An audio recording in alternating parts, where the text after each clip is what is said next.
That opening shot of The Sound of Music is really the quintessential picture postcard shot, really. And yet we had such terrible difficulties shooting that scene. The Sound of Music is one of the most loved musicals of all time. It's a movie that generations of families have watched together, sang along with, and remembered for years. But behind its perfect songs, beautiful views, and heartwarming story, there are many mistakes, secrets, and bloopers that most people have never noticed. Some are funny, some are surprising, and some even happened because of real danger. In this article, we'll take a closer look at some of the most interesting and unexpected things that happened during the making of this famous movie. From behind-the-scenes challenges to things that were never supposed to happen, you'll be amazed at what made it into the final version of the film. Even in a movie that seems perfect, there are still human errors and hidden truths that tell a bigger story. When Julie Andrews played Maria, she became the heart and soul of The Sound of Music. Her beautiful singing and joyful spirit lit up the screen. But what many people don't know is that she didn't know how to play the guitar before filming began. Playing an instrument while singing on camera is already tough, and learning it for the first time made it even harder. Julie tried her best, but she struggled to keep up with the demands of the role. To help calm her nerves before certain scenes, she would sometimes take a tiny sip of Austrian Schnapps, a strong local drink, to feel more relaxed. Her co-star Christopher Plummer, who played Captain Von Trapp, also practiced guitar and singing, but in the end, his musical scenes were recorded by a professional. Even though it looks like Plummer and Andrews are playing and singing in the movie, the final sound came from others. Still, their performances looked real enough to make audiences believe it. One of the most memorable moments in the movie is when the Von Trapp family's boat flips, sending everyone into the lake. But what looked like a fun, unexpected moment on screen was actually scary in real life. Kim Karath, the little girl who played Gretel, the youngest child, did not know how to swim. She was just 5 years old and had to rely on Julie Andrews, who was supposed to catch her when the boat tipped. But things didn't go as planned. When the boat flipped, Julie lost her balance and fell backward instead of grabbing Kim. Little Gretel went under the water and swallowed a lot of it. She got very sick and even threw up on Heather Menzies, who played Louisa. While it sounds funny now, it was frightening at the time. Thankfully, Kim was okay afterward. Still, it's a reminder that movie sets, even ones full of music and smiles, can sometimes be dangerous, especially for young actors. You might be surprised to learn that Christopher Plummer, the actor who played the serious but loving Captain Von Trapp, did not enjoy filming The Sound of Music. He thought the movie was too sweet and called it names, like The Sound of Mucus or simply That Movie. During filming, he felt uncomfortable with how emotional and sugary the story seemed. To deal with his stress, he ate and drank a lot between scenes, which caused him to gain weight. The costume team had to keep adjusting his clothes to fit his changing size. Though he didn't enjoy the experience at the time, Plummer later admitted that he came to respect how much people loved the film. His acting gave the captain a serious and noble presence, and even if he didn't feel connected to the story, his performance helped make it unforgettable. Sometimes, even actors who aren't happy on set can still create movie magic. The beautiful house that the Von Trapp family lives in during the movie isn't actually their real home. In fact, the filmmakers used two different houses to show the outside parts. One was used for the front and another for the back. None of the inside scenes were filmed in a real house. Instead, those scenes were shot on specially designed sets in Hollywood. Even the famous gazebo, where 16 Going on 17 was filmed, wasn't real. It was built just for the movie and later moved to Hellbronn Palace in Austria. Fans can visit it today, but it's not the original location. The scenes that were supposed to take place in the Abbey were also shot on replicas, not at the real Nürnberg Abbey. One of the most dramatic scenes, the family hiding in a graveyard, wasn't filmed in Austria at all. That entire graveyard was built on a movie studio set in Los Angeles. Some tour guides in Austria still say those scenes were filmed locally, but it's not true. Many fans think Edelweiss is a traditional Austrian song. Some even believe it's Austria's national anthem. But that's not true at all. The song was actually written in the United States by the famous songwriting team Rodgers and Hammerstein. It was made just for the musical and was the last song they wrote together before Oscar Hammerstein passed away. Even though Edelweiss sounds like a real folk tune, it's completely made up for the show. That's a sign of how powerful music in movies can be. It felt so real that people believed it had been part of Austria's culture for years. Still, the song captured the heart of many, and today, it is one of the most emotional and remembered pieces in the entire film. It goes to show that even fictional songs can become part of history in people's minds. Maria Von Trapp, the real woman behind the story, signed away the rights to her life for very little money. In 1956, a German film producer offered her $10,000 to buy her story and turn it into a movie. Maria asked if she could also get a small share of the film's future profits. But the producer lied and told her that German law didn't allow it because she wasn't a German citizen anymore. She had become American. Maria believed him and signed the contract. A few weeks later, he came back and offered her $9,000 in cash to finalize the deal quickly. Since her family had never earned that much from singing, she agreed. Later, she learned there was no such law. The producer had tricked her and walked away with full control of her life story. Even though Maria was cheated, she stayed positive. Rodgers and Hammerstein gave the Von Trapps a small share of the profits, even though they didn't have to. Maria said later that the happiness the movie brought to the world was worth more than money. The movie shows Maria arriving to care for all 7 Von Trapp children, but in real life, she was hired to teach only one. In 1926, Georg von Trapp's daughter, also named Maria, became very sick with scarlet fever. She couldn't walk the long distance to school anymore, so Georg asked the abbey to send someone to teach her at home. That's how Maria Kuchera, a 21-year-old woman in training to be a nun, came into their lives. She was only supposed to stay for 10 months, but things changed. As Maria became close to the family, she ended up staying and marrying Georg. The rest is history. Her job began as a temporary teaching role, not as a full-time governess for a large family. This small difference shows how movies sometimes change real stories to make them more dramatic or easy to follow. Today, it's hard to imagine anyone other than Julie Andrews playing Maria. But at first, she wasn't the only choice. The movie's screenwriter wanted her right away, but the director, Robert Wise, had other ideas. He considered Grace Kelly, who had become a real-life princess and left acting behind, and Shirley Jones, a famous musical star. Everything changed when Wise saw early footage from Mary Poppins, which hadn't been released yet. Julie's charm and singing blew him away, and he quickly agreed she was perfect for the role. Still, Julie was unsure. She didn't want the film to be too sweet like the stage version. But when she learned that the team also wanted to make the story more realistic, she agreed. She signed on for $225,000, a large amount at that time, and went on to deliver one of the most iconic performances in movie history.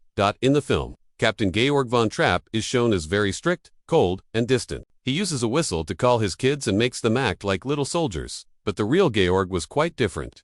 Yes, he did use whistles and dressed his kids in sailor outfits, but he was a warm and loving father. His children were upset with how the movie made him look. The youngest son, Johannes von Trapp, said his father was generous, open, and charming, not the stiff military man seen on screen. Ironically, it was Maria who needed to learn how to show affection. She had grown up in a strict environment and struggled to express emotions. The real story was more about learning to connect as a family rather than turning a cold father into a warm one. One of the most important people in the Von Trapp family's musical journey was not shown in the movie at all. During the Great Depression, the family lost their money and began renting out rooms. One tenant was Father Franz Wasner, a Catholic priest who heard them sing and saw their potential. He helped train them and eventually became their full-time music director.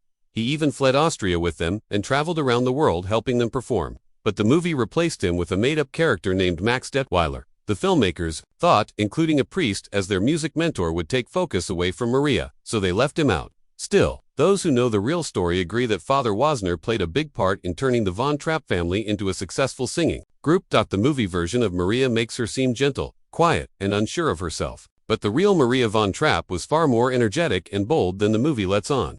Born in 1905, she lost both of her parents as a young child. She went to live with an uncle who was very strict and treated her harshly. That early experience shaped her into someone who was tough, independent, and not afraid to speak her mind. Later, she joined a teacher's college and then entered the Nonnberg Abbey to begin training as a nun. But even at the Abbey, Maria had a hard time following the rules. She was full of energy and joy and often got into trouble for being too loud or playful. She would run through the courtyard, sing when she was supposed to be silent, and even whistled Gregorian chants, a type of sacred music usually sung with great respect. She later called herself horrid during that time because she was always causing a stir. So, the sweet, nervous Maria we see in the film is only part of the real person. In truth, Maria was fiery, lively, and full of mischief. That side of her personality is what helped her connect so well with the Von Trapp children. They needed someone who wasn't afraid to speak up or shake things up in the household. While the movie chose to show a quieter version of Maria to make her more relatable, the real-life Maria was a force to be reckoned with, strong-willed, bold, and ready to take on any challenge life gave her. Even with all the mistakes, changes, and made-up parts, The Sound of Music remains one of the most loved films in movie history. People around the world still watch it, sing its songs, and visit the places where it was filmed. The story of a kind-hearted governess bringing love and music into a broken family continues to touch hearts. Across generations, yes, the real story was different. Yes, many parts were changed or left out completely. but the feelings it brings, joy, hope, family, and courage, are very real. The behind-the-scenes stories only make the film more interesting. Knowing that Julie Andrews struggled with her guitar scenes, or that Gretel couldn't swim, or that Captain Von Trapp was much more loving in real life, gives us a better understanding of what went into making the movie. These little bloopers and changes don't take away from the film's magic, they add to it. They remind us that even in great art, there are flaws, accidents, and last-minute choices, and sometimes, those mistakes become part of what makes a movie so special. The movie also taught us something very important. You don't need to be perfect to be loved. Maria didn't know what she was doing at first. The Von Trapp family had been through pain and loss. But together, they created something beautiful. That message about family, resilience, and staying true to yourself is what continues to inspire people, no matter how many times they watch the film. So the next time you watch The Sound of Music, take a closer look. Maybe you'll notice a blooper, like a missed guitar chord or a boat tipping over a bit too fast. Maybe you'll think about how the actors were feeling, how Julie Andrews had to sip schnapps to calm her nerves, or how Christopher Plummer called it the sound of mucus. Or maybe you'll simply enjoy the songs, the scenery, and the spirit of the film, knowing that even something so beautiful was made by people who struggled, made mistakes, and didn't always get it right. But that's the beauty of it. The film is a reminder that even when things go wrong, something incredible can come out of it. From Maria's real-life hardships to the little on-set accidents, The Sound of Music is more than a musical. It's a story of real people, real emotions, and real efforts to create something timeless. Whether you're watching it for the first time or the 100th. Remember, not everything you see on screen is perfect, but sometimes it's those small imperfections that make it perfect in their own way. When they got married in 1927, there was no threat from the Nazis yet. Hitler hadn't taken over Austria, and their marriage had nothing to do with war or politics. They began their life together peacefully, raising the children and later having 3 more of their own. It wasn't until many years later, in the late 1930s, that life in Austria turned dangerous. Georg von Trapp was very much against the Nazis, and the family's safety was in jeopardy. That's when they made the decision to leave Austria. But by that time, Maria and Georg had already been married for over 10 years and had formed a strong, united family. Let's look into another surprising mistake you might have missed. Number 3. Some of Von Trapp kids were omitted in the movie.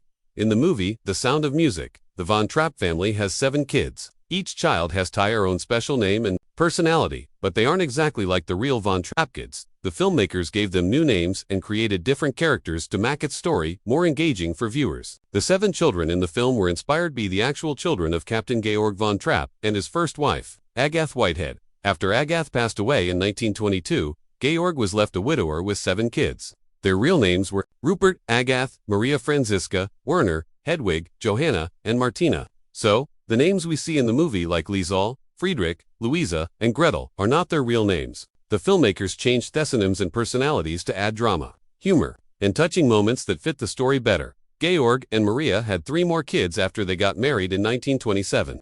These children are not included in the movie at all. Their names were Rosemarie, born in 1929, Eleonora, born in 1931, and Johannes, born in 1939. Johannes was born in Philadelphia, Pennsylvania, in the United States. By the time he was born, the Von Trapp family had already escaped from Austria and found safety in America. The movie didn't include these 3 younger kids.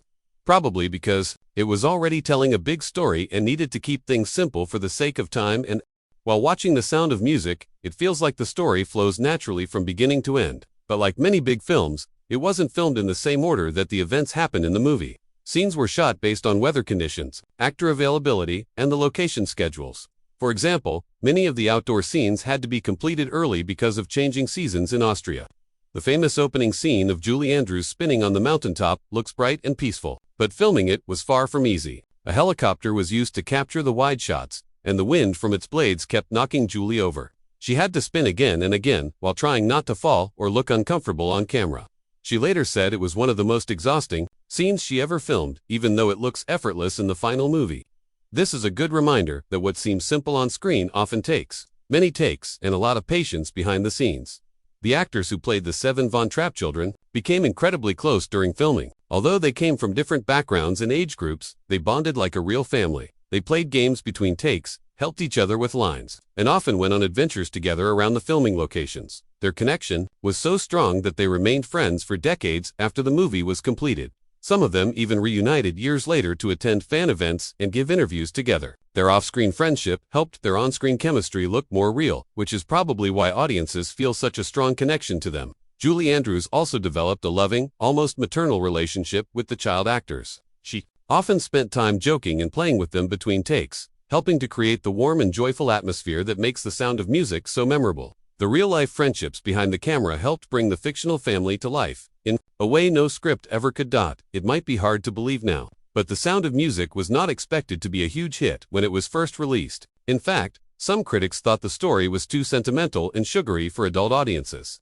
Studio executives worried it wouldn't perform well outside of family crowds. Even Christopher Plummer, who starred in the film, had little faith in how popular it would become, but they were all proven wrong. The film not only became one of the most successful musicals of all time, but it also won 5 Academy Awards, including Best Picture. It broke box office records and became one of the most watched films in history. It also helped launch Julie Andrews into superstardom and introduced a whole new generation to the magic of musical storytelling. The movie's themes of love, bravery, family, and hope still resonate with people around the world, proving that sometimes the films you least expect become the ones audiences treasure forever. While The Sound of Music is a beautiful and uplifting film, it's fascinating to see just how much of the real story was changed or left out. From the fictionalized mountain escape to the changed names of the Von Trapp children, Hollywood took plenty of creative liberties. But at its heart, the film still captures the courage of a family choosing love and music over fear and silence. The real Von Trapps were brave, talented, and deeply committed to each other. Maria wasn't just a kind-hearted governess, she was a strong, passionate woman who changed the lives of a grieving family. Georg von Trapp wasn't the cold captain seen in the early scenes of the movie. He was a warm and musical man who supported his children's talents, and the family didn't sneak through mountains with heavy luggage. They used their wits, their connections, and a well-planned exit to escape Austria safely. Learning about the real events behind The Sound of Music doesn't take away from its magic. In fact, it makes the story even richer. It reminds us that even when movies make changes, the inspiration behind them often comes from real people who faced real struggles and still found joy, love, and music along the way. So the next time you watch The Sound of Music, look a little closer. That perfect scene may have a blooper, or that sweet moment may be rooted in a much deeper truth. The story may be polished for Hollywood, but its heart comes from a family that truly lived. Even after all these years, The Sound of Music continues to be more than just a movie. It's a piece of history, a source of comfort, and a symbol of how powerful music and family can be in times of hardship. One of the reasons it stays relevant is that the story speaks to something inside all of us. The themes of love, sacrifice, courage, and standing up for what's right are things that people from all walks of life understand. You don't have to live in Austria or grow up in a big family to feel moved by Maria singing My Favorite Things during a storm, or by the Von Trapp children learning to sing together for the first time. In fact, for many viewers, The Sound of Music is more than entertainment, it's a tradition. Families pass it down through generations, watching it during holidays or special moments. Parents share it with their children, and those children grow up to love it too. Few films have managed to stay this loved for so long. And what's even more amazing is how it appeals to people across cultures and languages. The songs have been translated, the story has been retold in school plays and theater performances around the world. And fans travel to Salzburg, Austria just to walk in the footsteps of the characters they fell in love with. After they moved to the United States, the real Von Trapps lived a quiet, hard-working life in Vermont. They weren't trying to be famous, they just wanted to survive and stay together. They opened a small lodge, which slowly grew into a beautiful mountain retreat, now known as the Trapp Family Lodge. Today, it is still owned by their descendants, and serves as both a hotel and a tribute to their legacy. Guests can stay there, learn about the family's true history, and feel the presence of a story that inspired the world. Johannes von Trapp, the youngest son, often shares memories about his family and how proud he is of what they accomplished. He has spoken in interviews about how the movie changed their lives in ways they could never have imagined. While not everything shown in the film was accurate, the spirit of their journey remains. They left everything behind for a chance at safety and freedom, and they did it with love and music as their guide. It's easy to look at a classic film like The Sound of Music and assume it was made perfectly, with no flaws. But as we've seen, there were mistakes, bloopers, rewrites, and struggles behind the scenes. The actors weren't always happy. The story was heavily altered, and even the songs we now think of as Austrian treasures were actually written in the US, but that's what makes the film even more meaningful. It wasn't perfect, but it was real. It was made by real people, based on real experiences, and it ended up creating something truly unforgettable. And maybe that's the biggest lesson of all. You don't need perfection to create something beautiful. Whether it's a family coming together during hard times, a group of kids learning to sing, or a shy nun finding her voice, The Sound of Music shows us that beauty is found in trying, in caring, and in not giving up, no matter what.